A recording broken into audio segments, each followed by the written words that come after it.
ಆದೇಶದ ಮೇರೆಗೆ ಇಂದು ಮೈಸೂರು ಜಿಲ್ಲಾ ಕಾಂಗ್ರೆಸ್ ಕಚೇರಿಯಲ್ಲಿ ವಿಶೇಷ ಮತದಾರರ ಪಟ್ಟಿ ಪರಿಷ್ಕರಣೆ ಕುರಿತು ಸಚಿವ ಯತೀಂದ್ರ ಸಿದ್ದರಾಮಯ್ಯ ಅವರ ಅಧ್ಯಕ್ಷತೆಯಲ್ಲಿ ಮಹತ್ವದ ಸಭೆ ನಡೆದಿದೆ.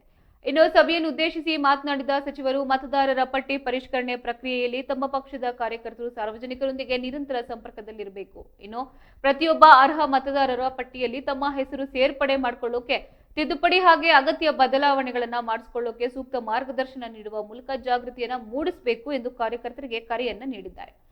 ಈ ಮಹತ್ವದ ಸಭೆಯಲ್ಲಿ ಮೈಸೂರು ಜಿಲ್ಲಾ ಕಾಂಗ್ರೆಸ್ ಅಧ್ಯಕ್ಷರಾದ ಡಾಕ್ಟರ್ ಬಿಜಿ ವಿಜಯಕುಮಾರ್, ನಗರ ಘಟಕ ಅಧ್ಯಕ್ಷರಾದ ಆರ್ ಮೂರ್ತಿ, ಮಾಜಿ ಶಾಸಕ ಎಂಕೆ ಸೋಮಶೇಖರ್, ಮುಖಂಡರಾದ ರಾಕೇಶ್ ಪಾಪಣ್ಣ ಹಾಗೆ ಕೆಪಿಸಿಸಿ ವಕ್ತಾರ ಎಂ ಲಕ್ಷ್ಮಣ್ ಅವರು ಸೇರಿದಂತೆ ಕಾಂಗ್ರೆಸ್ ಪಕ್ಷದ ಪ್ರಮುಖ ಪದಾಧಿಕಾರಿಗಳು ಹಾಗೆ ನೂರಾರು ಕಾರ್ಯಕರ್ತರು ಉಪಸ್ಥಿತರಿದ್ದರು.